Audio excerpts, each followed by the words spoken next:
Alors, bonsoir à toutes et à tous. Je suis ravi de vous retrouver pour une 425e rencontre Vlil avec Dimitri Rouchon-Bory qu'on retrouve après de nombreux textes et notamment Le démon de la colline au loup, prix Vlil 2021. Ça fait déjà longtemps aux éditions du Tripode.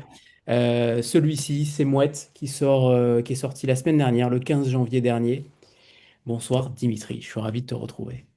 Bonsoir à tous et à toutes. Voilà, je suis aussi très heureux, voilà, de faire mon troisième Vlil. De, voilà, très content. Alors dans Mouette, il y a d'abord un trou dans la mémoire, un ventre de terre qui avale le monde. Le narrateur se réveille sans passer, comme un petit animal surpris au matin. Les parois sont humides, la respiration se fait lente, la langue se cherche. Il y a là une fable sans ciel, un théâtre souterrain où la peur tient lieu de loi.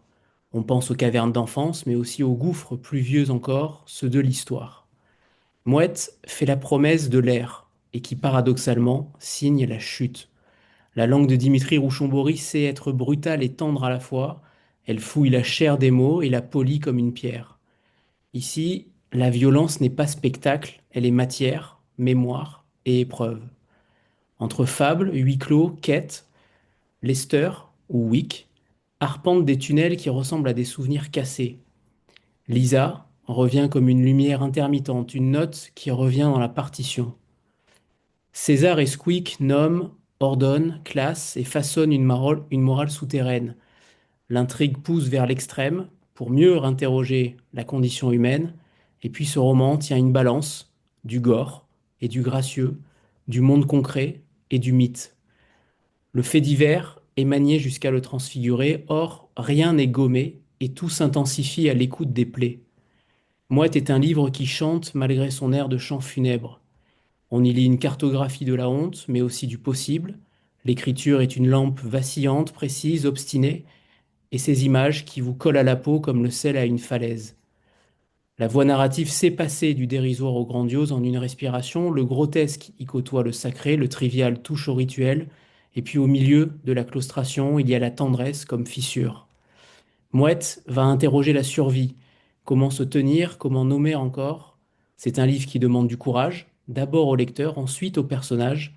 Enfin, il offre, contre l'oubli, une langue qui refuse l'apaisement facile.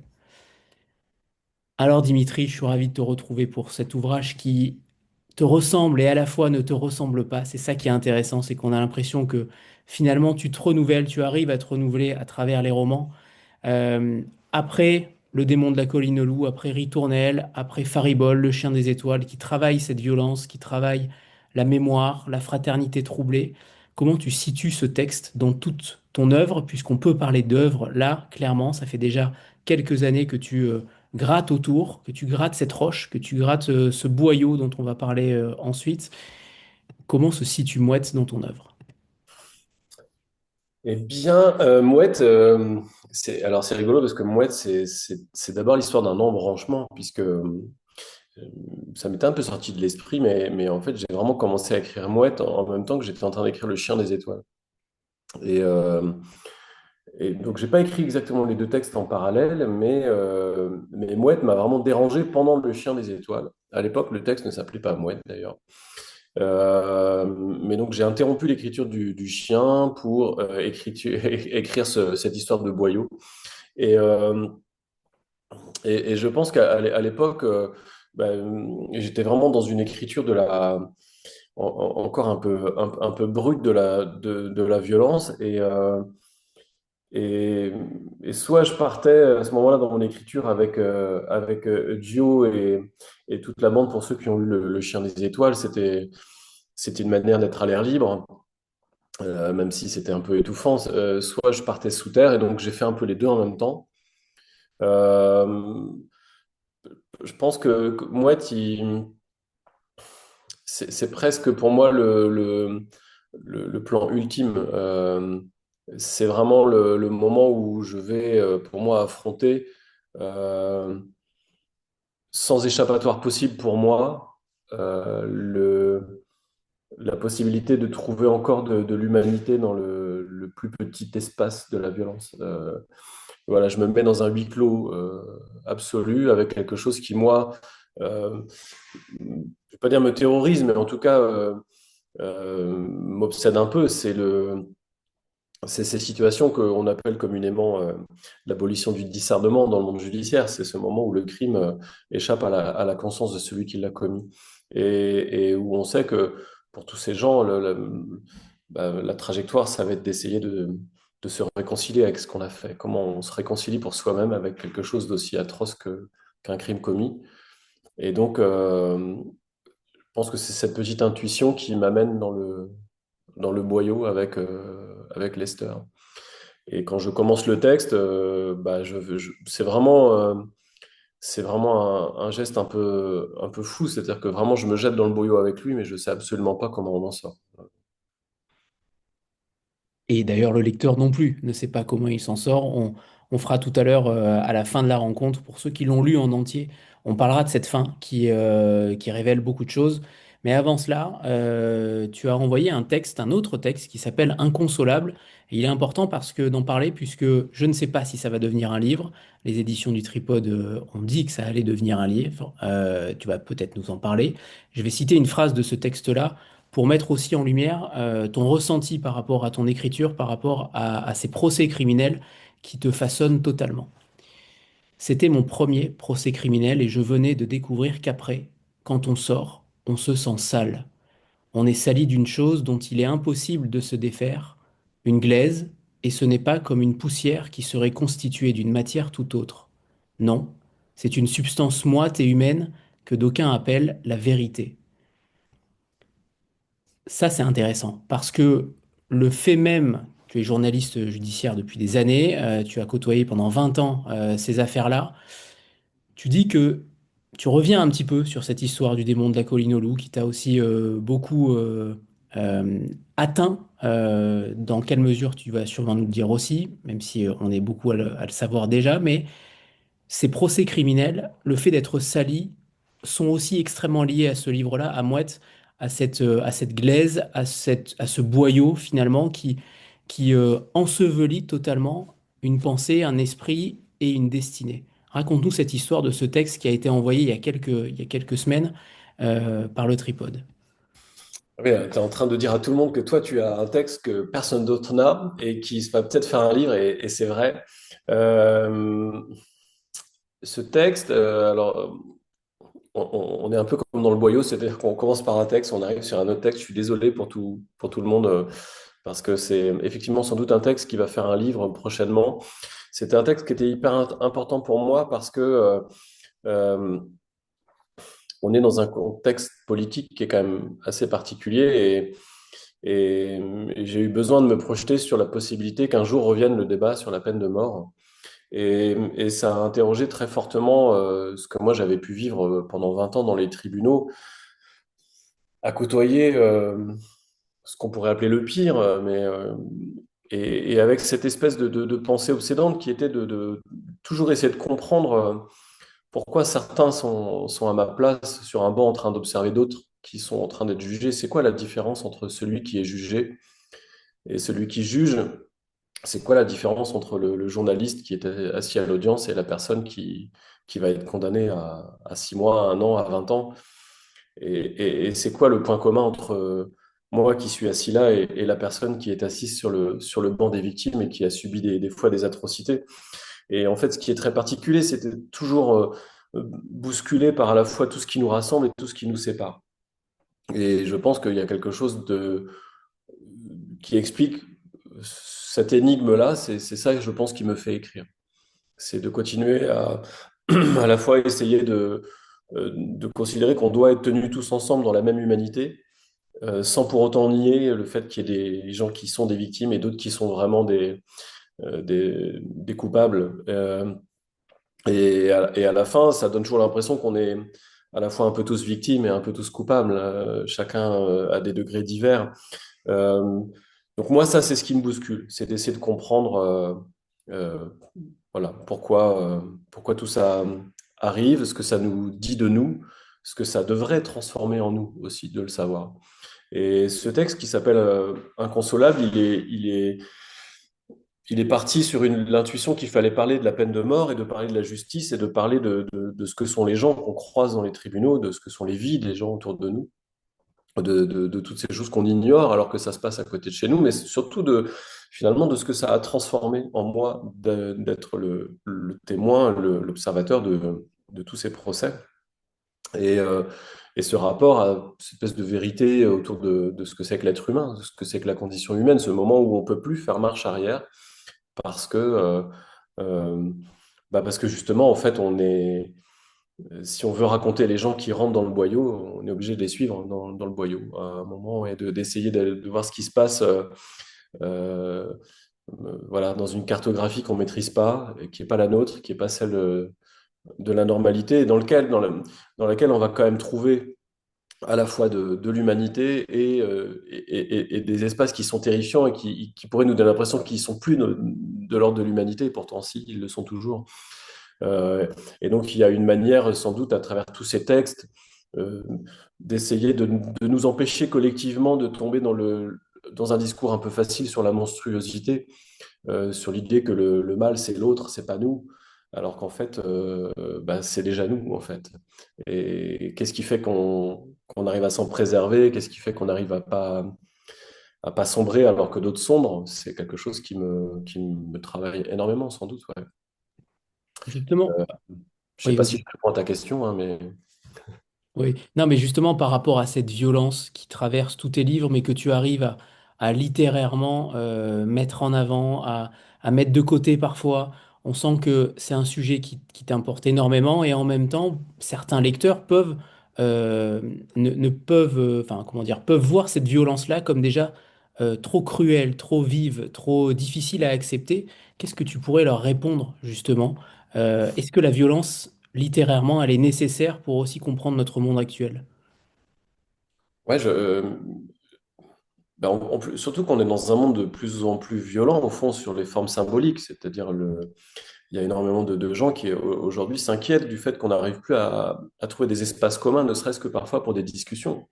Euh, j'ai plus en tête certains débats récents, certaines positions de chercheurs sur ces questions-là. Est-ce qu'on arrive encore à pouvoir avoir suffisamment de choses en commun pour simplement se parler sans donner l'impression on est des ennemis les uns pour les autres parce qu'on ne pense pas tout à fait pareil ou et moi, ce qui m'intéresse, c'est comment dire, en ne niant pas cette violence-là, qui est une violence qui est éminemment humaine, on est obligé de mieux se comprendre.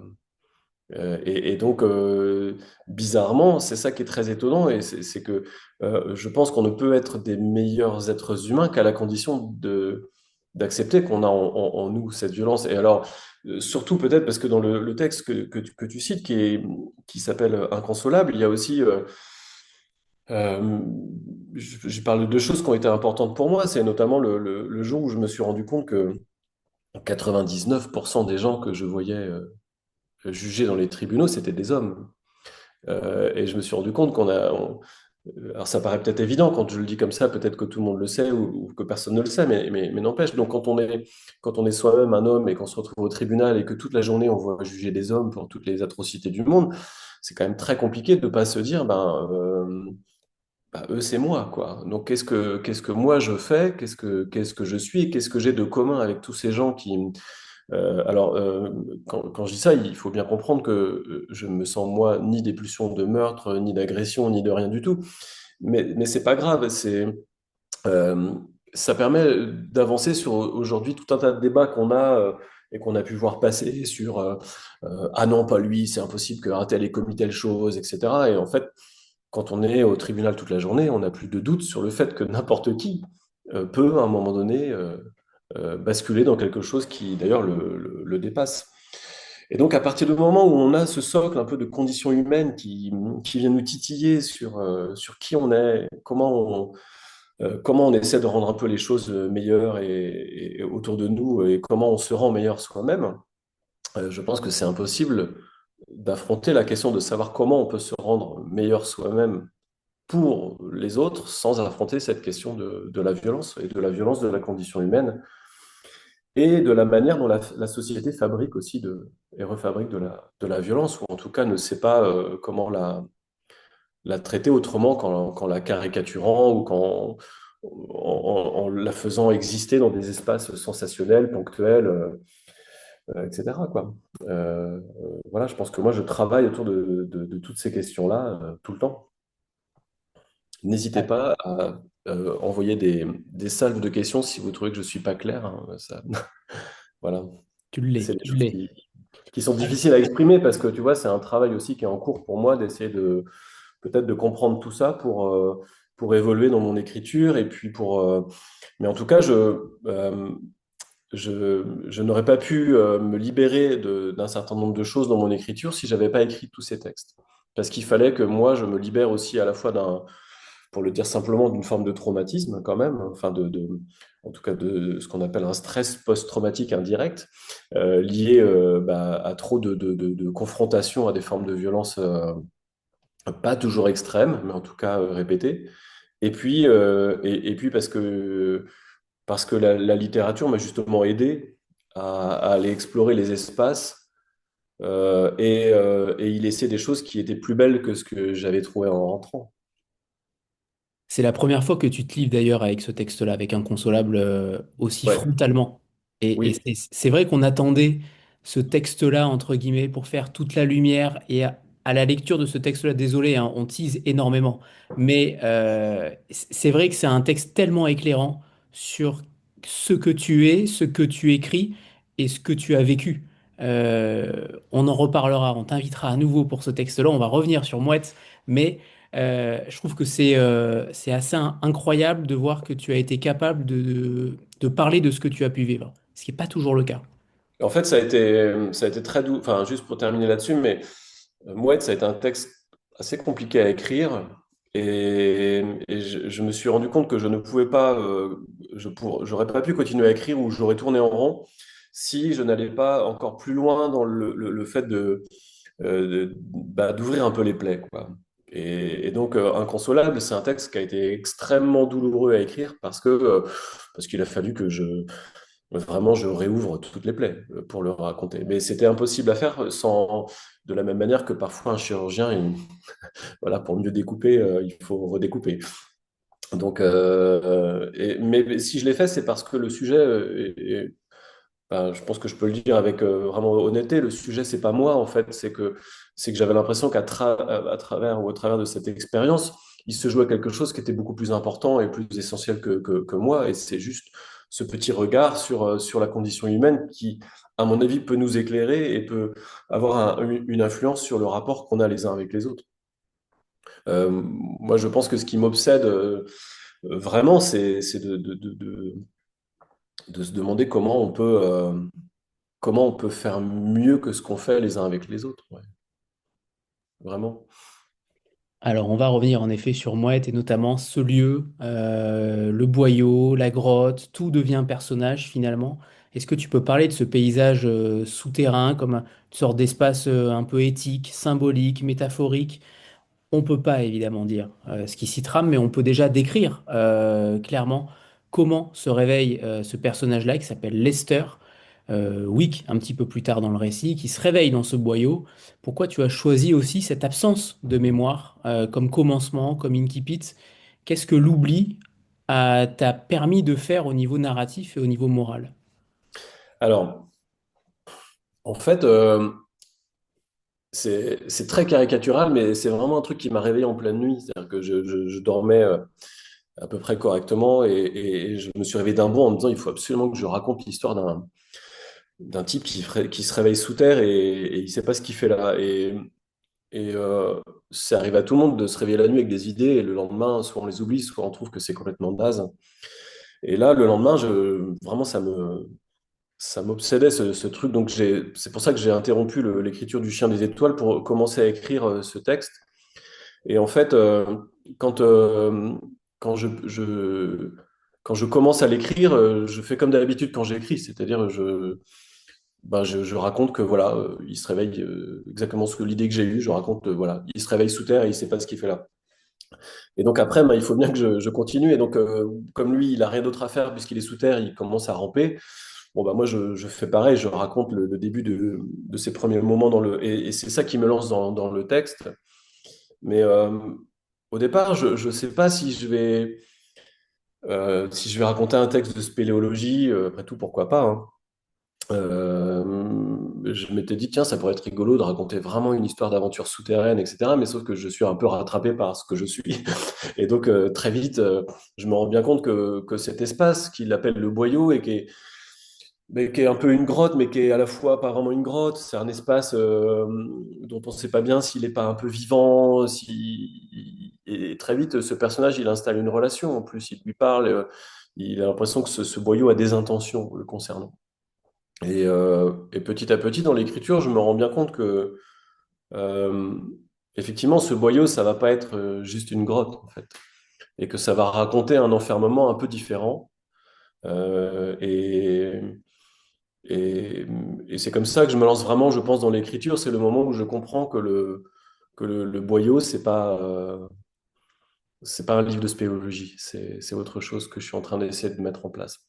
Mais pour ceux qui m'ont peut-être un peu entendu déjà rabâcher toutes ces choses-là dans les précédents villes, mais qui sont contents quand même que je le répète une troisième fois, c'est vrai que comme je me laisse toujours porter par l'écriture sans anticiper, c'est vrai que j'ai besoin que ce soit le texte, moi, qui se révèle au fil des mots.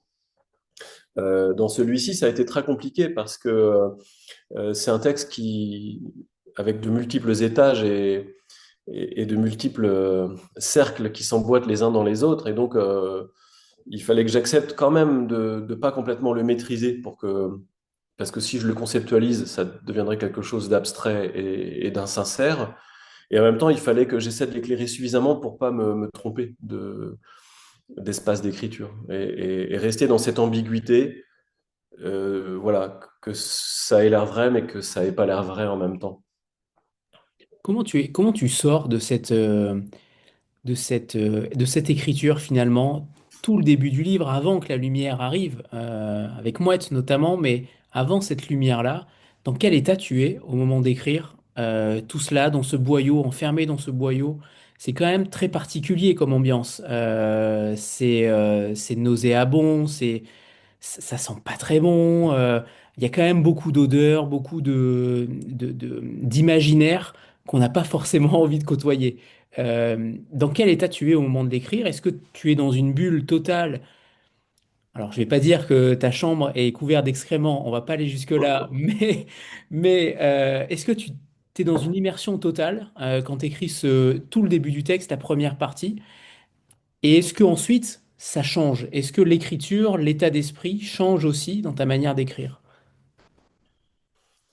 Euh, je sais pas comment répondre à ça parce que faut penser que quand j'écrivais ça, j'étais déjà dans l'émotion absolue du chien des étoiles et donc ce texte, quelque part, il m'a peut-être un peu à la fois préservé de l'immense émotion de l'écriture du chien des étoiles pour m'amener dans un truc complètement étouffant. Alors, en plus, moi, je suis particulièrement claustrophobe. Vraiment. Donc j'ai écrit le texte quasiment qui était le pire pour moi parce que ne serait-ce que d'imaginer être coincé dans un espace comme celui-là, même sur 40 pages, c'était vraiment pas une partie de plaisir. Mais comme pour les autres textes, je pense que sur le moment, quand je suis dans l'écriture, je ne sais pas si j'ai bien conscience de ce que je m'inflige ou de ce que je fais. Je me laisse juste porter par la nécessité du texte.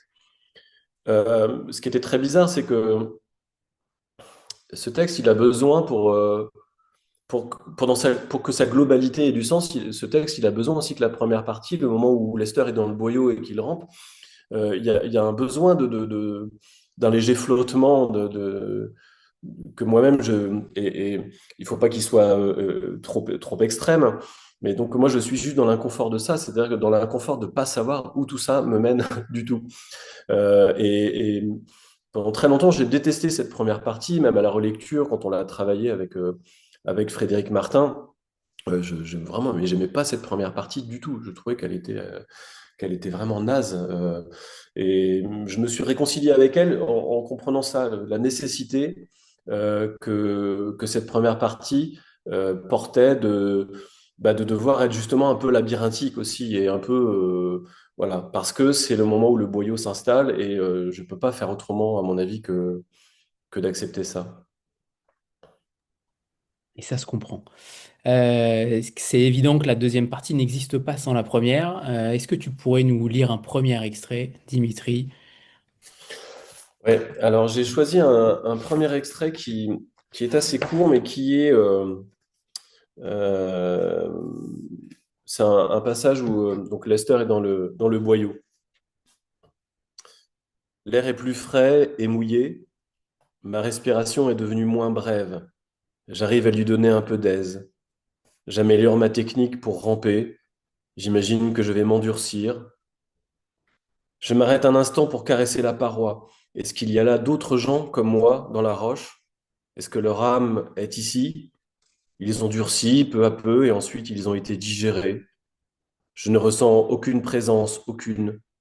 Je n'arrive pas à savoir si le boyau est une présence. Il n'est pas quelqu'un, mais il n'est pas rien non plus.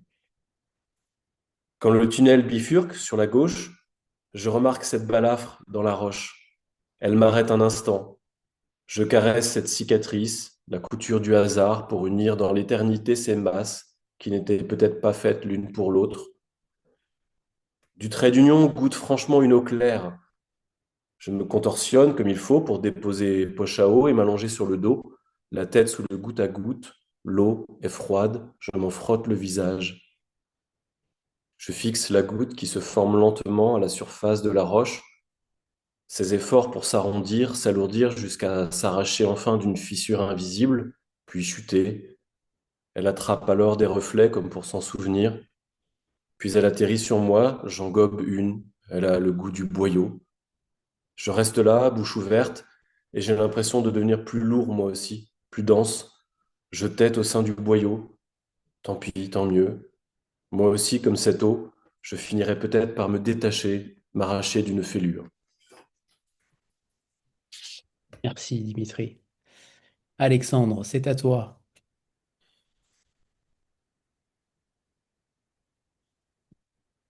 Alexandre,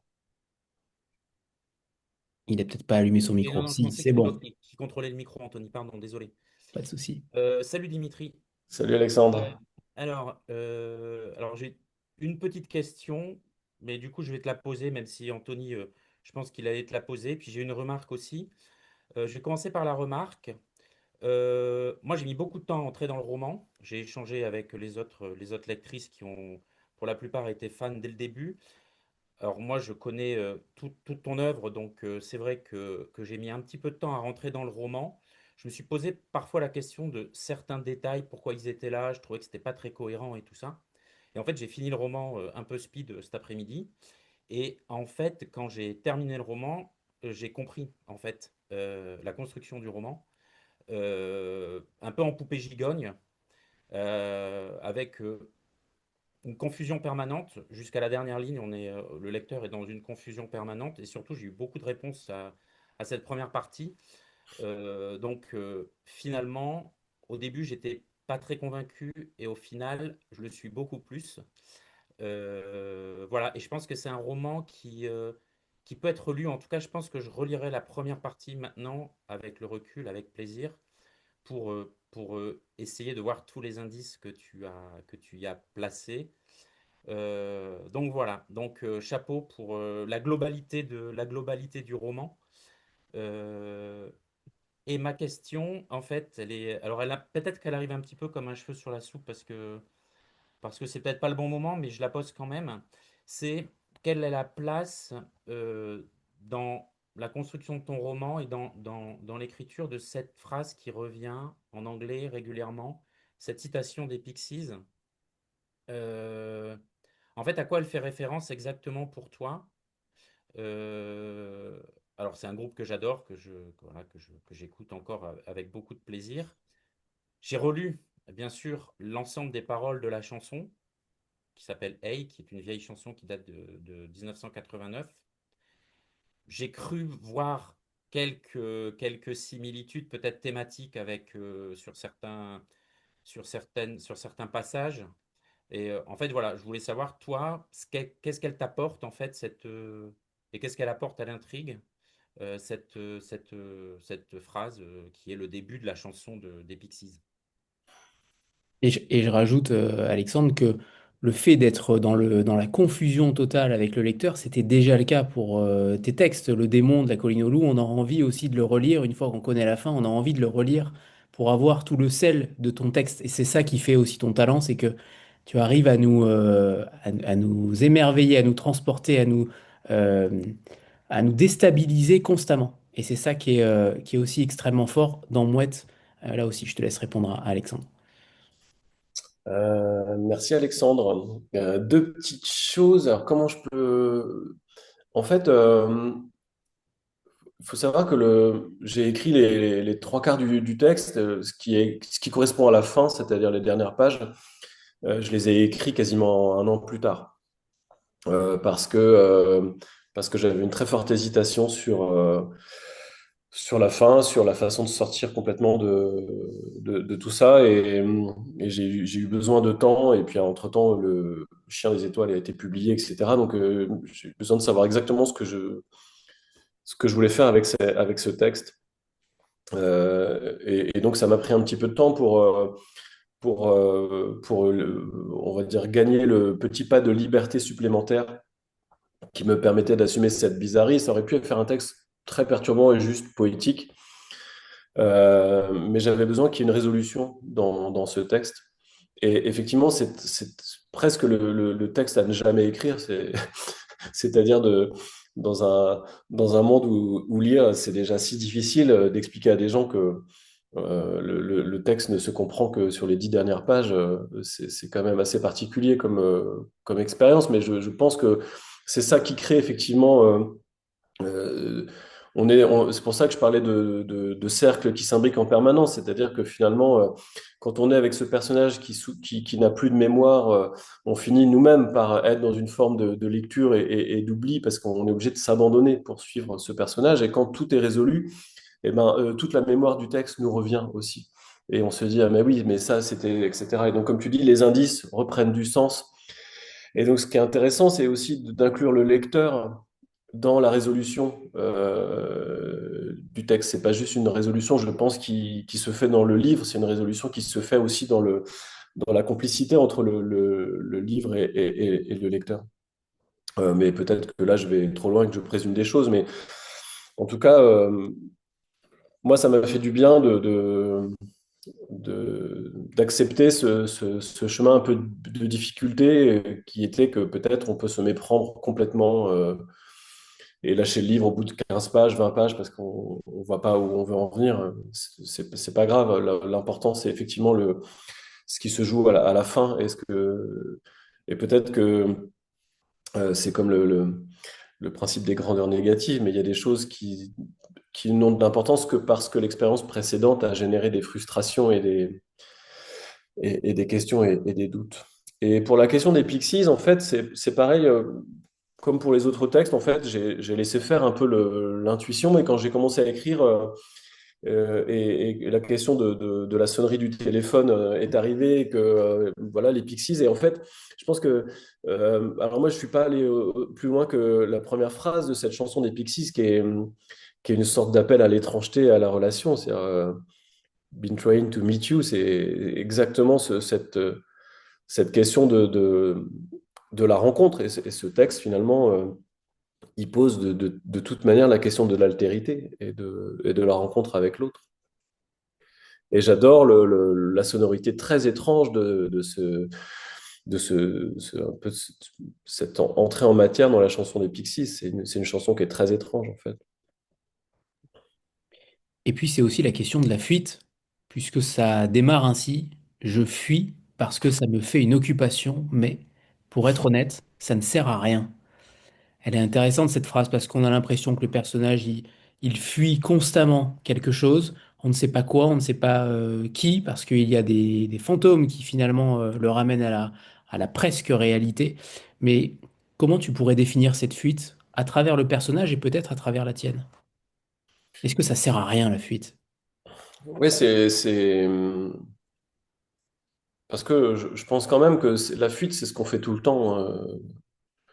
si on est honnête, le nombre de moments de nos vies où en fait on fuit et en fait on sait très bien que ça sert à rien, mais ça nous permet de gagner un peu de temps, de négocier avec nous-mêmes, etc. Alors on fuit pas tous pour les pires des raisons, on fuit parfois pour des toutes petites choses. Oh putain, oui, j'ai oublié. Non, je vais le faire. J'ai goût, je vais m'en... On a une intervention intéressante. C'est bon, j'ai coupé. Ouais. On aurait pu apprendre des choses. Non, je pense que cette fuite, effectivement, c'est c'est le principe du livre aussi. C'est le moment où ce personnage, finalement, il se met lui-même il se met lui-même dans, en fait, je sais pas comment dire parce que j'essaie de ne pas dévoiler des aspects du livre qui méritent peut-être qu'on les préserve, mais euh, finalement, c'est en voulant fuir qu'il finit par rendre sa fuite impossible. Et qu'il il se piège et il se coince de plus en plus en essayant de fuir. Et au bout d'un moment, ça devient impossible pour lui d'espérer en sortir. Et puis en point d'orgue, on a cette Lisa qu'on cherche constamment à travers le texte, qui est une sorte de lumière. On ne sait pas qui elle est, on ne sait pas si c'est sa sœur, sa femme. Finalement, elle aurait pu être tout et n'importe quoi, Lisa.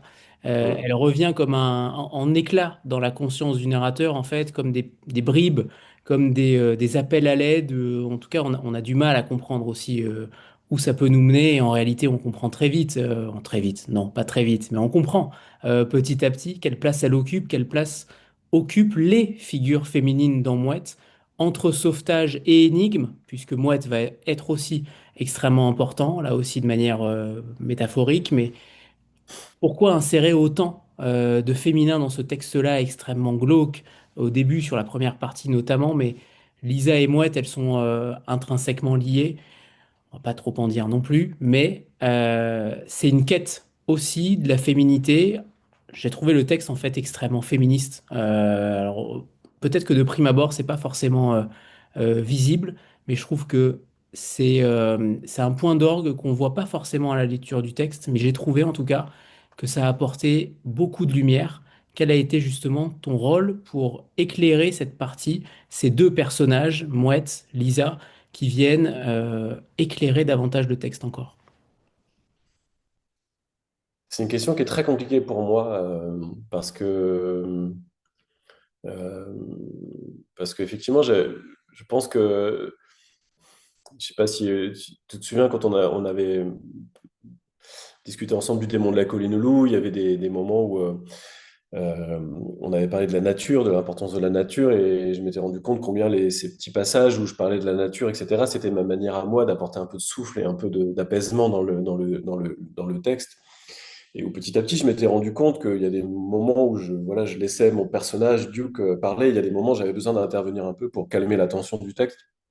Et, et, et ce qui était intéressant dans ce livre, Mouette, c'est de se rendre compte que quand on essaie de placer un personnage dans une solitude absolue, qui serait la solitude peut-être de la folie ou la solitude euh, voilà, de la violence, c'est impossible de tenir. Et donc, j'ai commencé par lui créer des petites altérités, c'est-à-dire Bouloche. Bouloche qui est déjà l'incarnation d'une forme de douceur. Et donc, peut-être que ça voulait dire que ben, et sa lampe frontale devient petit Apollon, et peut-être que tout ça veut dire qu'en fait, on peut pas, je pouvais même moi pas survivre à une écriture où il n'y aurait pas eu un peu d'altérité. Et dans l'altérité, il faut forcément qu'il y ait un peu de douceur et de lumière, sinon c'est intenable. Et donc au début, il se les invente, et puis après, il y a une altérité un peu compliquée qui intervient. C'est César et Squeak et Lazy, qui sont trois personnages un peu errants dans les bas-fonds du boyau. Et finalement, là, lui, ça le dérange de rencontrer ces trois personnages-là, parce que finalement, euh, ça lui enlève une solitude qui était peut-être pas confortable, mais c'était toujours mieux que de rencontrer les trois autres. Et moi, ça suffisait pas encore. Pourquoi? Parce que je pense que fondamentalement et spontanément, c'est impossible d'imaginer, ou ce qui m'est peut-être venu comme élan pour essayer de résoudre cet espace de violence, c'est d'y amener quelque chose qui soit à la fois extrêmement libre, un personnage qui serait d'une liberté totale et qui en même temps pourrait incarner la possibilité d'un peu d'amour, en fait, tout bêtement. Alors, bon, quand je le lis, ça me plaît pas beaucoup parce que j'ai l'impression que ça appauvrit l'arrivée de Mouette et ce qu'elle incarne. Euh, Est-ce qu'il fallait que ça prenne comment dire, le contour d'un personnage féminin? Encore une fois, moi, je laisse vraiment faire ce qui vient dans l'écriture. Et pour ceux qui ont lu le livre jusqu'à la fin, on se rend compte que Mouette, ça a un sens très particulier dans le texte, mais euh, c'est assez. Si je peux faire une petite confidence qui était très chouette, c'est que euh, bon, je l'ai déjà dit, mais bon, voilà, on a un rapport de travail très particulier avec Frédéric Martin, puisqu'à la fois il m'aide sur l'écriture et ça me permet en discutant avec lui de souvent beaucoup comprendre ce que parfois j'essaie de faire et que je comprends pas moi-même, et lui le comprend mieux que moi. Et, et un jour, il me dit, mais en fait, finalement, Mouette, c'est toi. Et, et peut-être que Mouette, effectivement, c'est mon besoin d'aller installer de la liberté et de l'humanité là où finalement, j'en trouvais plus du tout. Et donc, il me fallait ce personnage pour aller accrocher ce qu'il y avait de meilleur dans ce bas monde, en fait. Voilà. Et peut-être que Mouette, c'est ça, c'est mon petit radeau de fortune pour aller accrocher un peu du mieux là où il y a plus rien. Et puis une fois de plus, c'est aussi la question du nom des personnages. Alors là, on a parlé de Bouloche, de Pochao, en un seul mot, de Petit Apollon, de toutes ces petites bribes qui font que on s'attache très vite aux personnages et aux choses qui les entourent.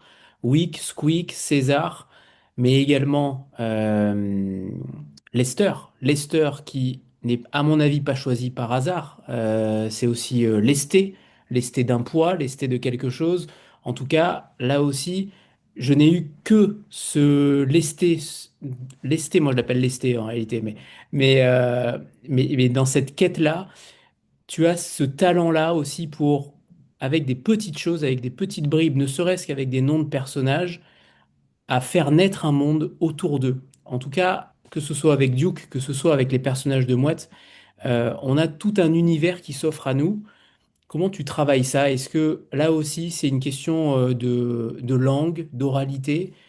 Comment tu travailles le nom des personnages, le nom de leurs univers, parce que je trouve qu'à chaque fois, ça vise juste. En fait, ça m'est donné par le texte. Tu vois, quand même si finalement, sur la structure des livres, on pourrait dire que c'est un peu la même chose. Tu vois, moi, quand Duke, je me rends compte qu'il s'appelle Duke, c'est à la page 40 du démon, et je savais pas avant qu'il allait s'appeler Duke. Et finalement, ça a été pareil pour le chien des étoiles avec Dolores, Papillon et Joe. Et là, bah, effectivement, c'est exactement ça. Le moment où il se rend compte qu'il a un fil à la patte, bah, il s'appelle Lester, quoi. Parce qu'effectivement, ça, j'accepte même éventuellement le côté un peu loufoque ou ridicule du nom et de la caricature, c'est pas grave. Et, et je pense que, tu vois, c'est bête, mais moi, Bouloche, ça a été longtemps mon personnage préféré dans le texte, parce que je pense que c'est vraiment c'était tellement ce tout petit indice voilà, qu'il pouvait y avoir quand même un peu quelque chose de doux et d'insignifiant, parce que finalement, au départ, la douceur, elle est logée dans la chose la plus insignifiante, c'est-à-dire une bouloche de pantalon, c'est quand même pas, c'est pas le summum, on n'est pas au sommet de la chaîne ontologique, quoi. Donc, et pourtant, bah, voilà, et le fait qu'il n'y ait pas Chao, je te dis, je pense que c'était intéressant de se rendre compte après coup combien, voilà, j'étais incapable de raconter un personnage dans une solitude totale. Il fallait qu'il se recrée un monde.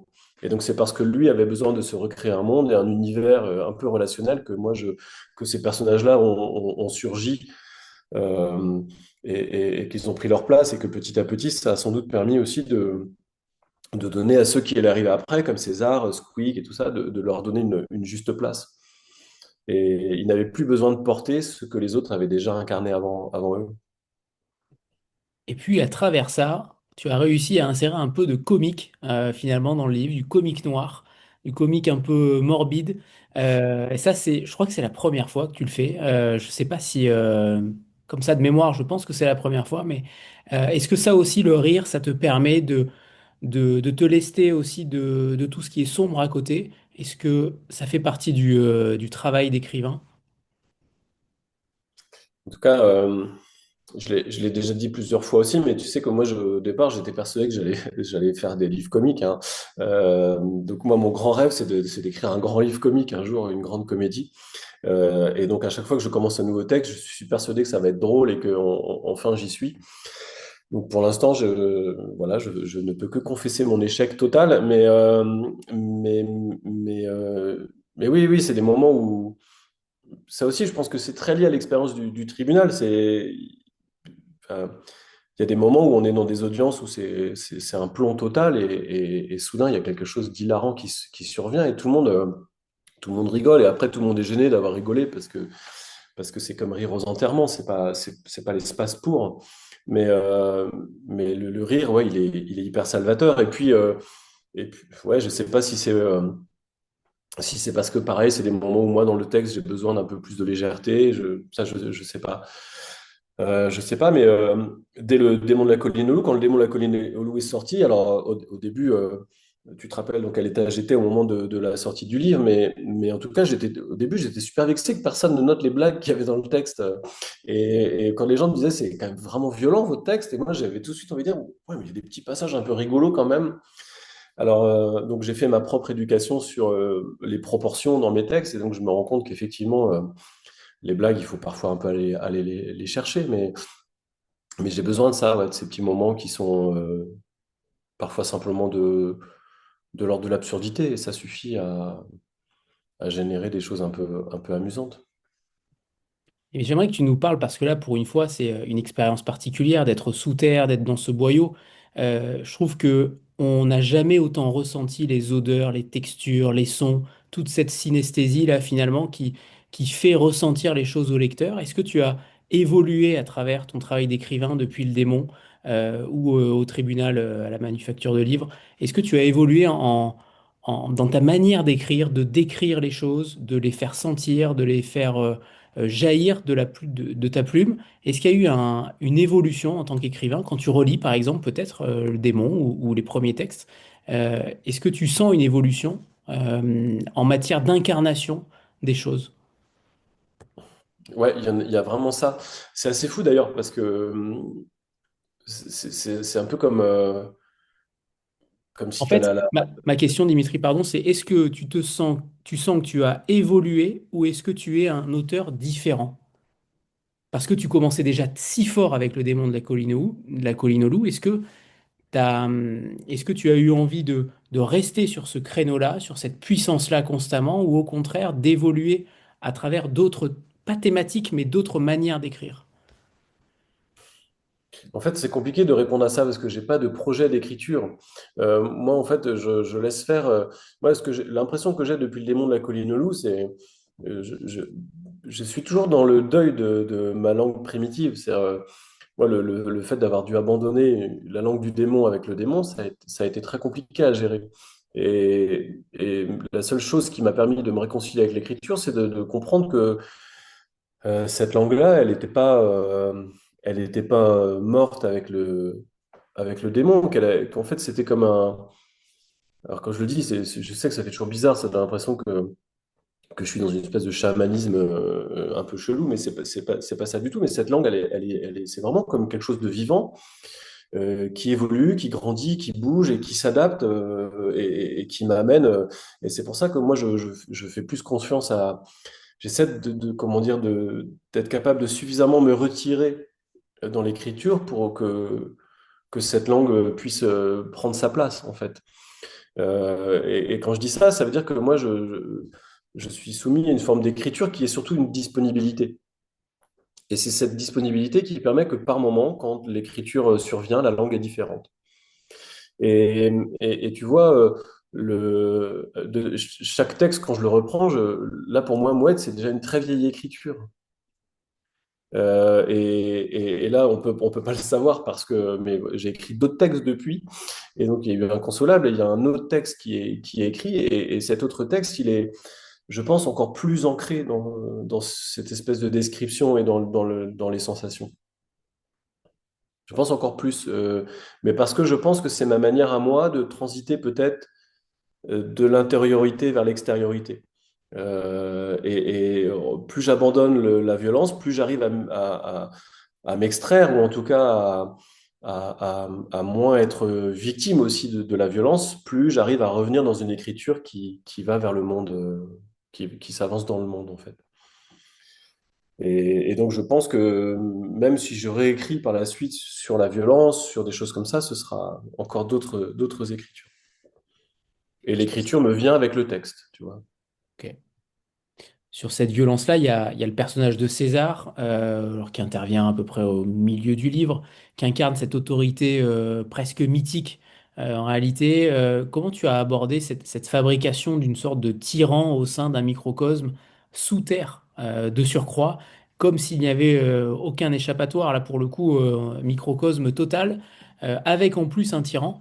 Comment on se...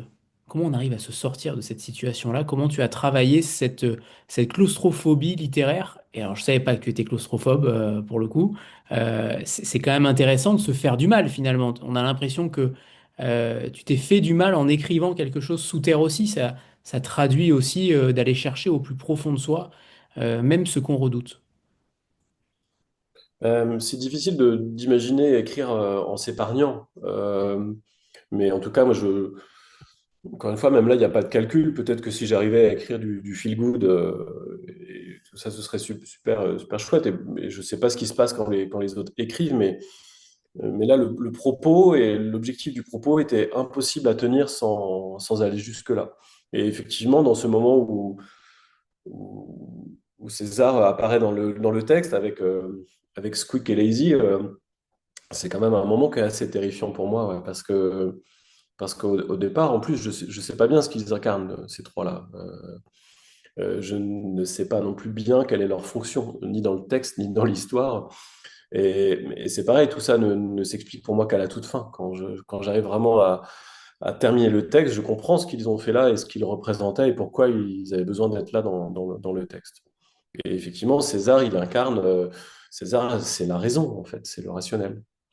Et je pense que c'est parce que j'avais cette irruption du rationnel dans le texte qu'il a fallu que Mouette arrive parce qu'il fallait que il y ait une éruption plus forte encore de la liberté et de l'amour dans cet espace.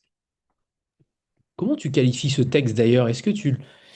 Alors, il n'est pas marqué roman sur la couverture. C'est un roman, certes, mais est-ce que c'est pour toi une fable morale? Est-ce que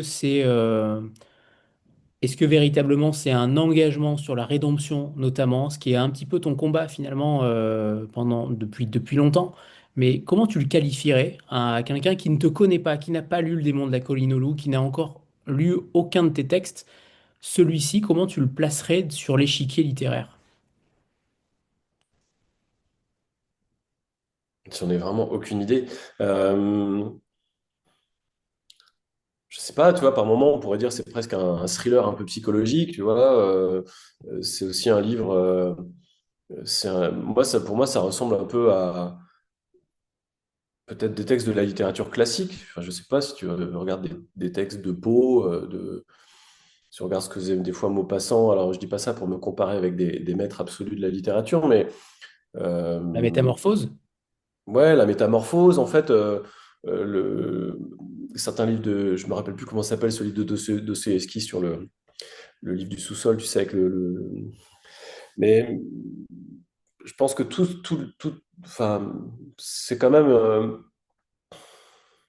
on a une littérature qui nous parle de notre monde tout le temps, et c'est vrai que pendant très longtemps, la littérature, c'était plutôt pour nous parler des zones de l'étrange, de ce qui était un peu incompréhensible, incontrôlable, de ce qui pouvait nous effrayer. Il y avait aussi une place pour tous ces textes-là. Et moi, j'ai l'impression que peut-être que Mouette, il est peut-être dans cette tradition-là ou dans cet esprit-là, d'utiliser la littérature pour aller explorer ce qu'on ne peut explorer avec rien d'autre. En tout cas, la folie, on peut l'explorer avec des livres techniques, enfin, mais, euh, mais la psychologie, la psychanalyse, la psychiatrie, ça ne nous raconte jamais la folie de l'intérieur.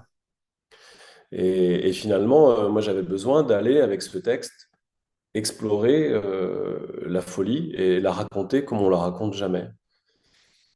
Et donc pour ça, il fallait que j'aille moi-même me jeter dans un boyau. Eh oui. Est-ce que d'ailleurs, est-ce que le boyau, c'est une sorte aussi de métaphore d'un auteur, d'être totalement enfermé quand il écrit, d'être isolé aussi, de pas forcément se souvenir de ce qu'il a écrit avant, de pas se souvenir de ce qu'il vient d'écrire finalement aussi, et à la relecture de redécouvrir encore un autre texte. Moi, je l'ai vu aussi comme ça. Je ne sais pas si je pars en vrille totalement, mais j'ai aussi vu cette métaphore-là de ce long tunnel, d'être sous terre, d'être totalement isolé des lecteurs au début, et puis ensuite, quand on sort de ce boyau, en effet, de les côtoyer, mais d'être dans une sorte de vase qui ne communique plus finalement. Comme un peu toutes les formes de gestation ou de création, tu vois, on pourrait imaginer que le boyau, c'est aussi le petit espace qui nous sépare de la naissance. Et finalement, quand on sort de ce boyau, bah, qui on est? Pour moi, est-ce qu'on est Duke? Est-ce qu'on est quelqu'un d'autre? Est-ce qu'on est qui on est quand on sort du boyau? Et en fait, je pense qu'au départ, il y a un peu de ça. Effectivement, il y a la question pour moi de l'inconnu de l'écriture, puisque effectivement, quand j'ai écrit le boyau, je ne sais pas non plus où tout ça va me mener, mais c'est sans doute plus pour moi une façon quand même d'interroger clairement la question de la condition de l'homme, mais peut-être que tu as raison, peut-être que ça raconte aussi l'écriture même, ouais, peut-être. Est-ce que ça a failli s'appeler Le Boyau ou pas du Ouais, tout? c'était le titre au départ. Ah ouais. C'était le titre au départ et ça n'allait pas parce que finalement le personnage principal du texte, c'est Mouette, c'est pas le boyau. Ouais, tu considères qu'en effet, Mouette, ouais, d'accord. Parce qu'elle arrive tard finalement, Mouette. Elle arrive quasiment, on va pas dire aux deux tiers du livre peut-être? Ouais, mais toi, quand elle est pas là, c'est la seule qui manque. C'est pas faux. C'est pas faux. Il y a aussi une question par rapport au rapport au corps. Je trouve que le rapport au corps est central, que ce soit sur les douleurs, que ce soit sur les cicatrices, la faim. Euh, J'aimerais que tu nous parles de ça, de savoir si finalement quand on écrit, est-ce qu'on est aussi atteint dans sa propre chair?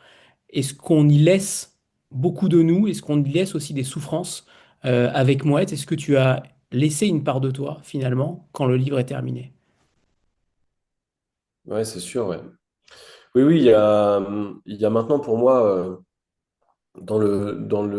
l'évolution de l'écriture, j'ai traversé l'écriture du démon je vais pas dire sans me poser de questions, mais tu sais, j'ai eu mal après. Et je me souviens que ça a mis vraiment du temps, hein. Je crois que le jour où j'ai réalisé ce que c'était que le démon de la colline aux loups, c'est un jour où j'ai entendu un comédien lire un extrait du texte. Et en fait, ça, je l'ai pris de plein fouet, ce texte, à ce moment-là, parce qu'il arrivait de l'extérieur et je me suis rendu compte de ce que ça avait été de le porter, déjà, le démon. Et puis, quand j'ai écrit Le chien des étoiles, euh, ben, je ne sais pas si ça ressort de vos souvenirs de nos échanges, mais ça a été un texte pour moi extrêmement éprouvant, le chien des étoiles. C'est-à-dire que la simple, c'était vraiment un texte sur la notion de perte, sur le deuil, et pour moi, d'abandonner la perte des personnages, ça a été quelque chose de très difficile à gérer parce que voilà, ça allait vraiment au cœur de ce qu'on ressent quand on est dans une perte de l'autre. Et moi, effectivement, ça a été extrêmement éprouvant à écrire. Pourquoi? Parce que c'est un texte qui est quand même étrange. Il y a cette notion d'enfermement et en fait, personne n'a envie de s'enfermer dans la tête de quelqu'un qui est fou. Enfin, je veux dire, mais moi, si je le fais, c'est parce que j'ai l'impression que ce qui ressort du récit vaut bien que j'y laisse quelques plumes. Mais je dis ça maintenant. Sur le coup, en fait, je le fais parce que je pense absolument pas. C'est un peu peut-être la notion d'aventure à l'ancienne. On part, on ne sait pas ce que ça va donner, et puis finalement, ok, on est ruiné, on a perdu un œil, mais on est content parce qu'on a des souvenirs, quoi. Euh, voilà, j'ai pas envie de dramatiser la notion d'écriture, mais Mais oui, quand même, c'est sûr. C'est pas, je pense que je peux le dire vraiment modestement et vraiment sans dramaturgie excessive, mais je ne crois pas que ce soit des textes qui se tiennent dans la neutralité pour celui qui les écrit. Et puis comme c'est moi, ben, donc ça va. Mais je veux dire, je suis pas malheureux, mais je vois bien que depuis, tu vois, depuis Le Chien des étoiles, j'ai cette peur de tricher. C'est-à-dire, j'ai peur d'avoir mal quand j'écris. Et donc, je suis toujours tenu par la peur de tricher, de ne pas être assez sincère et de ne pas accepter ce qui peut venir dans l'écriture. Ça peut être une immense douleur. Et si c'était le cas, il faudrait que je l'accepte. Et donc, j'ai toujours peur de ce qui va venir. Et donc, oui, j'ai peur de tricher. Et donc, la seule chose qui me préserve de ça, c'est mon magnifique éditeur, Fred, qui ne lui triche pas et qui me dirait si je triche. Et donc, ça me rassure immensément de savoir que j'ai un éditeur qui pourrait me dire non, là, tu es en train de te mentir à toi-même, c'est pas, voilà. Mais n'empêche qu'effectivement, je ressens ça, ouais, la peur de peut-être maintenant d'avoir un peu trop mal en écrivant. Ouais. Tout à l'heure, Alex a parlé de la structure, en effet, 5 parties, comme une sorte de dramaturgie finalement. Est-ce que tu peux nous parler de ce tempo, de cette accélération et de cette construction finalement qui te ressemble pas forcément? Pour le coup, il me semble pas que dans tes précédents livres, la structuration ait été aussi directe, nette, aussi découpée. Je sais pas, je me trompe peut-être. Ça fait déjà longtemps qu'on te lit et du coup, parfois ça peut se mélanger. Mais il y a une structure extrêmement établie. Il y a des personnages qui arrivent à chaque fois dans chaque partie, dans chacune des parties. Et il y a des choses évidemment qui s'y passent de manière totalement différente, avec des ambiances totalement différentes aussi. En tout cas, j'ai trouvé. Comment tu expliques cette construction-là sans dévoiler, bien entendu, beaucoup de choses, mais c'est une construction, à mon sens, très singulière. Euh, la première fois, donc, quand j'ai écrit ce qui s'appelait à l'époque Le Boyau et Le Chien des étoiles, j'ai envoyé tout ça ensemble à Frédéric Martin.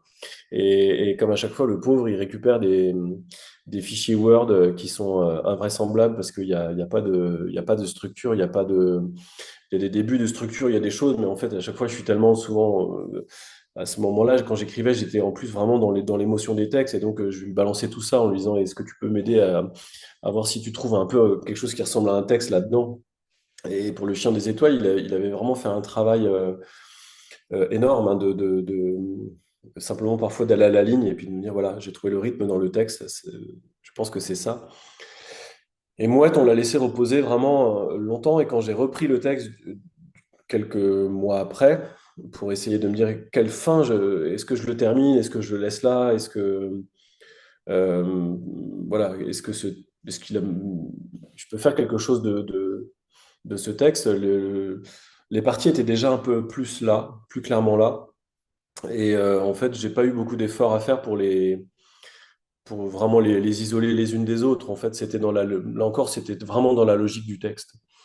La seule chose que j'ai fait, c'est de rajouter une dernière partie et de le terminer. Mais en fait, comme souvent, en fait, dans les textes, on ne retouche pas avec l'éditeur, on retouche la structure, elle est déjà là, on la touche pas. Donc en fait, le texte, il était déjà dans cette partie déjà présent. Après, c'est juste peut-être de l'éclaircissement. Je dis ça parce qu'en fait, dans le travail éditorial qu'on a fait, c'est vraiment, on fonctionne toujours pareil, c'est-à-dire qu'on élague des mots, énormément de mots. Là, j'avais déjà fait un premier passage énorme sur ce texte pour vraiment enlever les jolies phrases, enlever les moments où c'était trop écrit, enlever vraiment le superflu. Et puis Frédéric, il a été encore plus loin sur des moments pour enlever ce qu'il appelle les fameux échafaudages dans l'écriture. C'est ces moments où on cède parce qu'on a l'impression que le texte ne va pas tenir tout seul. Et donc on les a enlevés, on a lissé, notamment jusqu'à ce que j'assume complètement le personnage de Lester, c'est-à-dire euh, qui était, euh, qui était ce personnage, comment il devait parler, est-ce qu'il devait être littéraire, pas littéraire, et est-ce que je devais lui redonner encore un peu ce ton de l'oralité que j'aime bien ou pas, etc. Enfin, et donc on a fait ce travail-là, mais vraiment la structure, elle était déjà là. Et en fait, j'ai compris pourquoi il y avait cette structure quand j'ai écrit la fin. Voilà. Et donc, c'est pour dire que finalement, quand on écrit, on est plus malin que nous-mêmes. On- en fait, et c'est pour ça que je suis toujours un peu fasciné par ça quand je parle de disponibilité, c'est que quand on essaie de trop contrôler les textes, de trop, en fait, c'est là qu'on se plante. Mais souvent, voilà, j'ai l'impression que, en tout cas, moi, ce que j'écris, c'est mieux que moi ce que je dois faire. Donc, il faut juste que je sois à l'écoute. Alors, il y a une question de Fabienne. Est-ce que ça t'est déjà arrivé d'abandonner un texte alors qu'il était très avancé? Oui, ça m'est arrivé. Ça m'est arrivé. J'ai plein de textes en ce moment. Il y en a certains, je sais même pas si. Moi, je crois beaucoup aussi à la vertu du brouillon. Il y a des moments où on a besoin dans sa petite cuisine un peu perso, on a besoin d'essayer des choses et tout mérite pas, tout devient pas. Puis il y a des choses qui deviennent des textes malgré nous. Ouais, ouais, en fait, j'ai pas de. Comment dire, j'apprends aussi ça, essayer de me détacher de l'impression que tout ce que j'écris doit devenir quelque chose. C'est pas simple, hein, parce que on y met des fois de l'énergie et parfois je sais pas effectivement quelle est la place. Il y a des textes que j'arrive pas à terminer et c'est pas grave, je les laisse en l'état. Peut-être que je les terminerai jamais, peut-être que je les terminerai dans 10 ans, je sais pas. Aujourd'hui, c'est plus trop. J'ai l'impression que c'est plus grave pour moi. Ça me panique moins que ça a pu me paniquer à une époque où j'avais l'impression que dès que j'avais 30 pages, ça y est, fallait que, tu vois, ça prenait, j'avais la pression de me dire, il faut que j'en fasse quelque chose. Là, non, c'est plus le cas. Ça, c'est uniquement quand on est mort. Quand on a un auteur mort, en principe, on publie tout pour les Et ayants c'est droit. ça. Voilà. Voilà. Euh, Faut faire du nettoyage avant, quoi. C'est pour. ça. Tout à l'heure, il y avait des remarques intéressantes dans le chat et certains se demandaient finalement comment on peut te lire. Est-ce qu'on doit te lire dans un souffle, de manière extrêmement rapide, rythmée? Est-ce qu'on doit faire des pauses quand on te lit? Comment tu le conçois? Alors, pas forcément donner un conseil au lecteur, mais comment tu conçois ton écriture vis-à-vis de ce rythme-là? C'est vrai que parfois, le démon de la colline au loup, par exemple, je dis chapeau à ceux qui ont réussi à lire d'une traite. Et en même temps, ça donne aussi un rythme différent, une puissance différente aussi. Certains de tes textes peuvent parfois nécessitent le besoin de se reposer, le besoin que le lecteur se fasse une pause pour réfléchir, pour avancer, pour souffler aussi. Comment tu l'envisages en tant qu'auteur? Est-ce que tu réfléchis à ça aussi? Ou est-ce qu'au contraire, c'est le souffle de l'écrivain et peu importe finalement comment le lecteur te lit? J'avoue que j'ai du mal à répondre à cette question parce que c'est vraiment différent de chacun. Tu sais que depuis maintenant, ça fait quand même un petit moment que le démon de la colline est sorti et j'ai toujours des gens qui passent me voir des fois dans les librairies, les salons et qui osent à peine le toucher, tu sais, et qui me disent je n'ose pas encore le lire. Euh, j'ai l'impression il y a le pressentiment parfois que la lecture va être aussi une forme d'expérience et donc à quel moment on est prêt. Moi, j'ai l'impression que les gens doivent faire comme moi, c'est-à-dire, bah voilà, on se jette dans le boyau et on voit bien ce qui se passe. Mais peut-être c'est trop exigé. Je j'ai pas de réponse à ça.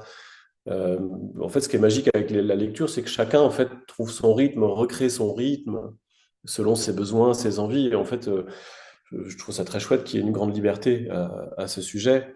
Il y a des gens qui ont lâché le démon au moment le plus difficile du texte et qui l'ont des fois repris 2 ans après pour le terminer et qui finalement sont contents de l'avoir lu. D'autres qui ne le liront jamais jusqu'au bout parce que c'est pas possible. Et ça fait partie de la magie, de la liberté qu'il y a au bout d'un livre. En fait, ça c'est vraiment. En fait, moi, je peux pas intervenir ni donner de conseils parce que c'est au-delà de. Voilà, moi, j'ai écrit. Après, c'est plus mon travail. C'est le travail de ceux qui lisent. Très bien. Je pose toujours deux questions récurrentes aux auteurs qui passent ici. La première, c'est celle de choisir un livre ou un auteur méconnu que tu aimerais remettre au goût du jour. Qui as-tu choisi, Dimitri? Et bien, moi, j'ai choisi Kobo Abe, qui est un auteur japonais, qui écrit des choses très étonnantes. Alors, en fait, ça m'est revenu en mémoire parce que tu m'as posé la question. Et c'est un auteur qui m'a beaucoup marqué à une époque parce que justement, c'est un auteur qui explore des choses complètement invraisemblables. et qui a des textes qui sont très particuliers, très marquants, et je pense que moi, ça m'a marqué aussi dans peut-être de ce qu'on peut faire un peu avec la littérature et, et la liberté qu'on a le droit vraiment ce qu'on peut s'autoriser. Et j'ai l'impression que c'est quelque chose de très important, ça. On a du mal à concevoir ce que c'est que la liberté, mais en tout cas, intérieurement, quand on écrit, je pense qu'on ouvre des espaces de plus en plus et on se rend compte qu'il y a des auteurs qui, eux, voilà, avaient déjà cassé toutes les cloisons. Et voilà, donc Kobo Abe. Est-ce qu'il y a un texte comme ça de lui que tu préfères? Est-ce que c'est L'homme boîte ou Rendez-vous secret? Ben, je ne saurais pas te dire, en fait, j'ai l'impression que tout mérite d'aller y jeter un œil. Euh, mais Tu le sens proche de ton écriture? pas du tout. Pas du tout. Non, c'est vraiment juste dans le souvenir d'une littérature qui m'avait emmené complètement ailleurs. Euh, et j'avais pensé à un autre auteur japonais, et je pense que, je ne sais pas de quelle manière, mais je vais vous retrouver la référence et je vous referai passer la référence voilà, via les réseaux parce que vraiment ça m'a rappelé à ces deux auteurs qui m'ont beaucoup marqué, justement. C'est impossible de remettre le nom, et comme tous mes livres sont dans des cartons parce que je suis en train d'emménager, je ne peux pas retrouver le texte, mais voilà, je vous dirai ça parce que c'est pareil, ça fait partie des textes qui m'ont beaucoup marqué. Voilà. Ok. Et donc la deuxième question récurrente, c'est celle de se transposer, de partir dans le corps, pour le coup, d'un personnage de fiction. Et est-ce que tu changerais sa destinée? Alors, euh, en fait, enfin, c'est marrant parce que ça a été assez évident pour moi de te répondre, de penser à l'Odyssée et donc de partir dans la peau d'Ulysse pour une traversée. L'Odyssée, c'est un texte qui me fascine euh, et, et au point que j'arrête pas d'en lire des traductions différentes. Et c'est le seul texte d'ailleurs pour lequel je j'ai jamais fait ça.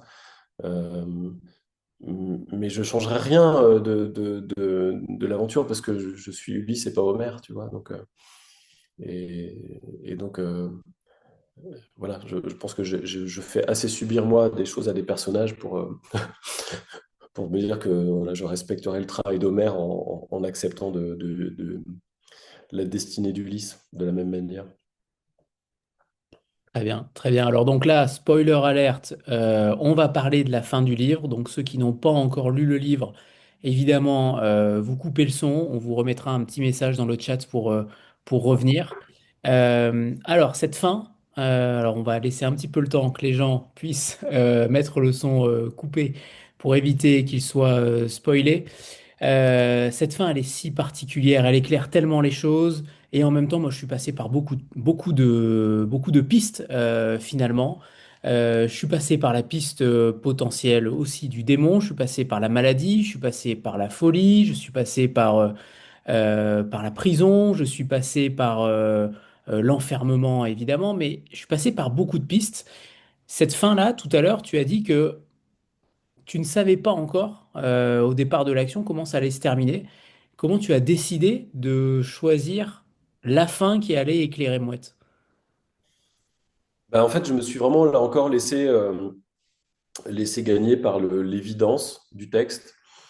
Euh, à l'origine, ce texte, quand j'ai commencé à l'écrire, j'avais vraiment envie comme je le disais au début, d'aller questionner cette question de l'abolition du discernement. Donc, l'abolition du discernement, c'est quand quelqu'un a commis un crime et qu'on estime qu'il n'était pas conscient au moment de commettre les actes. Et, et je me rappelle moi, j'ai assisté à des audiences où j'étais assis à 3 mètres de quelqu'un qui était dans cette situation. Et on est comme ça le soir au tribunal et on est assis à quelques mètres de quelqu'un qui a commis un crime et qui le sait même pas. Euh, et, une fois, deux fois, trois fois, et il y a un jour où le crime, c'était un père qui avait tué de centaines de coups de couteau son propre petit garçon de 3 ans.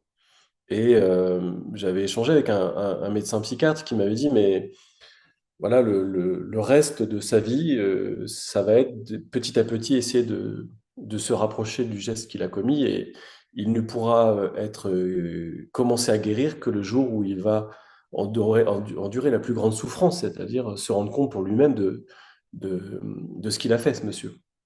Et en fait, dans mon imaginaire, j'avais envie de penser que forcément, quand on a commis quelque chose d'atroce, on a envie de l'oublier, parce que c'est impossible à assumer. Et moi, j'ai passé mon temps à voir au tribunal finalement des gens qui essaient d'oublier. La mémoire, c'est un thème central dans les audiences pénales, parce que j'ai vu des gens vraiment ne pas se souvenir de choses atroces, parce que c'est impossible de se souvenir de ce qu'on a fait d'atroce, en fait. C'est un mécanisme cognitif, enfin, il y a plein d'explications scientifiques sur la question de la mémoire et de l'oubli et de la mauvaise foi aussi, hein, voilà. Donc moi, quand j'écris ce texte, en fait, je pense que c'est ça que je veux raconter. C'est ce personnage qui a... euh, parce qu'aussi, je crois que quand on commet des actes de violence, en fait, forcément qu'on est dissocié. C'est-à-dire que on a une âme explosée parce qu'on peut pas infliger de la violence et rester entier. Donc celui qui a commis de la violence, c'est celui qui, quelque part, disloque son âme. Et Lester, c'est ça, c'est l'histoire d'une âme disloquée qui, pour se fuir, s'enferme dans un boyau. Et finalement, ce mécanisme de la folie se met en œuvre à partir de ce moment-là. C'est quelqu'un qui se fuit en permanence. Et donc, le livre est basé vraiment sur cette question de la dislocation d'une âme. Est-ce que si on te relit, j'ai pas encore fait l'expérience, si on te relit après avoir lu donc la première fois, la première expérience de Mouette, sur quoi on va tomber? Est-ce que tout va s'éclairer d'autant plus ou au contraire, tu as préféré laisser quelques zones d'ombre pour que le lecteur puisse continuellement, même s'il le relit deux ou trois fois, puisse finalement, comme Inception, finalement, se remettre dans cet état-là? Est-ce que à la relecture, tout est évident dès les premières pages? Non, je pense pas. Je pense qu'il y a vraiment comment dire, le côté inconfortable et hésitant des premières pages. J'ai l'impression qu'il résiste à ça. C'est-à-dire que quand on revient, on revit l'expérience de ne pas savoir ce qu'on fait là. Même si on le sait malgré nous. Mais en fait, Lester, finalement, lui, quand il est dans le boyau, il sait au fond, puisque c'est lui, puisque le boyau, c'est lui. Donc, à partir de ce moment-là, en fait, on peut relire le texte. C'est intéressant. Alors moi, je l'ai trop relu maintenant parce que forcément, mais, mais je pense que c'est un texte qui mérite d'être effectivement relu pour ça, pour essayer de refaire le trajet inverse et de voir comment on l'approche une fois qu'on sait. Et puis il y a cette dernière phrase, je racle la roche pour user tout l'espoir possible. Alors c'est pas qu'est-ce que ça veut dire en réalité ma question, mais est-ce qu'il y a euh, plusieurs items à cette question, à cette phrase, pardon, plusieurs entrées? Ouais, parce que je pense que c'est une manière aussi de se dire que, un peu comme une gomme, tu sais, finalement la gomme elle efface, mais en effaçant elle disparaît petit à petit. Euh, Et donc, je pense que lui, plus il rampe, plus il imagine qu'il va s'effacer. Et en s'effaçant, il va oublier qui il est et ce qu'il a fait.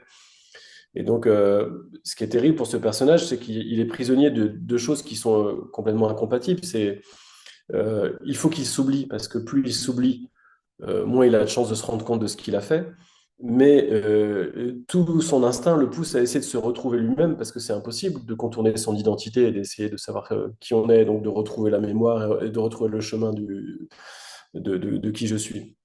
Et donc, en fait, dans les deux cas, il est perdu. Et donc, je pense que cette phrase-là, c'est ça qu'elle raconte, en fait. C'est que quand il rampe quelque part, c'est une façon d'espérer qu'au bout, il y ait quelque chose qui soit une solution. Et en fait, ce qui est au bout, c'est une vérité. Et cette vérité, c'est elle qui l'a plongé justement là où il est. Est-ce que tu t'es posé d'ailleurs la question de la simulation de la folie? Je me suis posé la question pendant longtemps, pendant une bonne partie du texte, en me disant, finalement, est-ce qu'il ment? Est-ce qu'il feint cette folie-là? Ça arrive de plus en plus aujourd'hui dans les procès, dans les procès. Alors, on va pas dire que c'est 80% des cas, bien entendu, mais ça peut arriver qu'en effet, qu'on préfère qu'un individu et qu'un avocat pousse aussi pour que son client aille dans un hôpital psychiatrique plutôt qu'en prison. Pas forcément dans ces cas de folie-là, qui sont plutôt extrêmement poussés, mais quand même, est-ce que ça a été une piste aussi, comme un twist final de cette simulation-là? Non, parce que... pardon, ça sonne. Non, parce que... euh, non, parce que je pouvais pas imaginer m'en sortir comme ça avec une...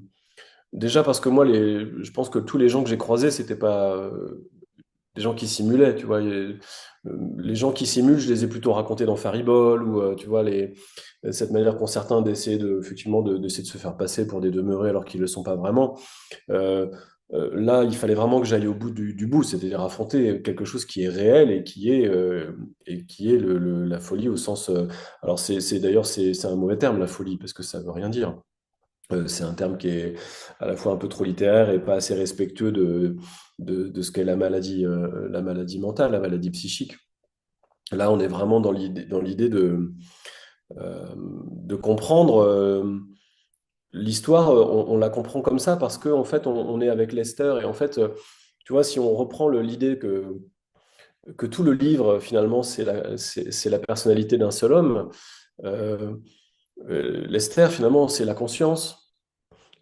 César, c'est la raison. Squeak, c'est la folie. Lazy, c'est le rêve. Et Mouette, c'est peut-être l'amour et la liberté. Mais tout ça, ça fait un seul personnage, au fond.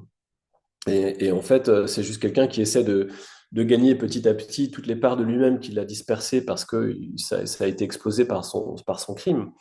Et en fait, quand il les rencontre, ben, il est incapable de se relier à elle parce que justement, il faut un lien pour que tout coexiste dans un être.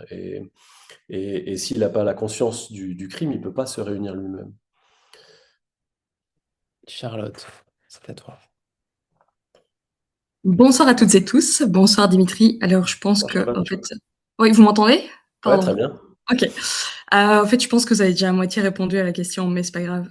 Moi, j'ai été totalement subjuguée par Mouette, et en fait, c'est pas tout à fait une question, mais je voulais plutôt savoir ce qu'elle représentait pour vous, parce que voilà, moi, c'est mon personnage préféré, mais j'avais envie d'avoir vos mots et vos émotions par rapport à elle, en fait, à la fin de ce récit. Bah, Mouette, c'est vraiment c'est vraiment le personnage qui me sauve, en fait. Voilà.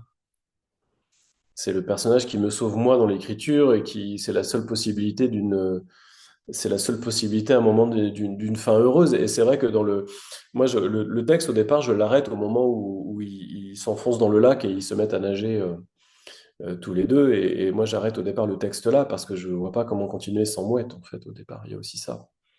Et je trouve ça beaucoup trop compliqué à gérer la disparition de Mouette. Parce que ouais, je me rends compte que si elle n'est pas là, bah, je retrouve moi juste le boyau et la terreur du boyau. Et en effet, elle est là pour se rabibocher clairement avec la lumière. Dimitri, c'est le moment de de nous lire ce deuxième extrait, ce second extrait. C'est à toi.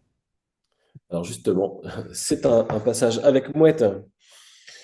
Euh, alors, Alors avant ça, on va faire juste une petite photo de groupe. Voilà, le temps que tu puisses trouver. J'ai oublié tout à l'heure. On va ressortir les livres. C'est parfait. 3, 2, 1. Et c'est bon, parfait. C'est à toi, Dimitri. je suis revenu me caler dans un coin sombre, à bonne distance des deux bourreaux, et j'essore encore ma tunique quand Mouette, qui m'observait du coin de l'œil, approche.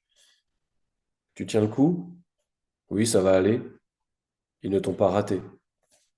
J'étais si bien dans le gouffre, tout seul. Tomber sur ces gars, c'est comme trouver une merde dans la salade. Je repense à la salade, quel goût ça peut bien avoir. Elle me passe une main dans les cheveux, puis frotte pour m'ébouriffer. Et le gouffre, il était mieux sans moi aussi? Je lui fais une réponse de benet. Elle s'en amuse, puis fronçoue dans les sourcils. Pourquoi tu ne leur donnes pas plus de fil à retordre? Tu n'es pas un gringalet, tu pourrais te défendre. Je ne sais pas, c'est le boyau, il me fait un drôle d'effet. C'est quoi? Ma force ici, ça vient pas. Comment ça? Dans le boyau, je suis tellement fragile, peut-être qu'il m'a volé quelque chose, ou peut-être bien que je suis trop épuisé, mais je n'ai pas l'idée de m'opposer. Je ne sais pas comment l'exprimer. Je vois ce que tu veux dire. Parfois, on voudrait se révolter, mais on est muselé. Oui, je n'ai pas la rage qu'il faut pour faire mieux que leur vouloir un peu de tort. Pourtant, ce n'est pas un lieu de paix, ton boyau. C'est certain. Mais dans les coudes, dans ce qu'on affronte, il n'y a pas de haine. C'est sûr, mais tu pourrais quand même te défendre pour sauver ta peau. Que se passera-t-il s'ils t'en veulent à ce point-là? Je ne sais pas, Mourette, et puis regarde un peu ma tête avec mes oreilles en paravent et ma tignasse. Tu trouves que j'ai une tête de vainqueur? Un gagnant, ça doit avoir de la beauté, de la présence. Tu crois que c'est l'élégance qui tient les deux autres devant? Je ne sais pas dire, mais César en moins, il a de la prestance. Squeak, lui, il est beau comme un cul-de-sac, mais bon, elle éclate de rire. César se tourne vers nous. Tu es drôle. Je suis cynique. Lisa, elle détestait ça. Lisa, c'est ta femme? Je ne sais pas, elle était là. Dans le boyau? Non. Mouette me fixe et elle m'attrape la main. C'est marrant de voir comme tous les hommes ont ce défaut. Lequel? De penser qu'à la fin, il doit se gagner quelque chose. Voilà. Merci Dimitri. Alors nous avons remonté le boyau ensemble. Il reste la poussière des mots sur nos mains. L'œuvre de Dimitri Rouchon-Bory mord la réalité pour en tirer une musique nouvelle. Mouette, qui promet l'air, nous ramène à la terre, et c'est là son paradoxe vivace. Le roman nous apprend que la mémoire peut être une blessure ouverte et une boîte à trésors. L'auteur tient la lampe au-dessus des visages, la lumière y est rude, nécessaire. Lire Mouette, c'est accepter d'être ébranlé et de voir derrière les mois une forme d'amitié pour les vivants. Il y a dans ces pages une générosité noire qui oppose au cynisme l'attention la plus fine. La langue, souvent, nous sauve. Elle est l'outil qui polit la rage et mesure la tendresse.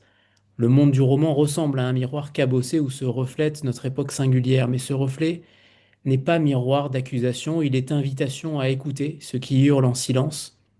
L'histoire de l'Esther nous oblige à interroger nos propres boyaux intérieurs, car on sort de Mouette plus attentif, moins assuré, mais plus humain. L'œuvre laisse un goût de sel et d'air sur la langue comme une lettre jamais envoyée. Nous quittons la grotte avec des mots neufs pour nommer l'indicible. Le style devient une forme d'éthique, rigoureuse, obstinée, douce, à son heure. Et si la violence est la matière du livre, la tendresse en est le fil conducteur, nous laissons derrière nous la claustration et emportons l'écho des voix rencontrées. Il nous rappelle que la littérature ne pense pas toujours, mais qu'elle met en forme la douleur pour la recevoir. Que le livre trouve des lecteurs courageux, des lecteurs patients, des lecteurs qui se confrontent, alors que ces lecteurs refusent la consolation facile et acceptent la douleur comme matière première. Car il y a, dans la furie du roman, une possibilité de réparation fragile et réelle, et si l'on doit retenir une image, que ce soit celle d'une mouette immobile, suspendue, attendant son propre souffle, que la lecture continue d'être cet acte de commerce intime. Je prends tes blessures, tu prends mes phrases, et nous restons compagnons quelques pages de plus. Merci, Dimitri Rouchon-Bory. C'est Mouette et c'est sorti la semaine dernière aux éditions du Tripode. Merci Dimitri et à très bientôt.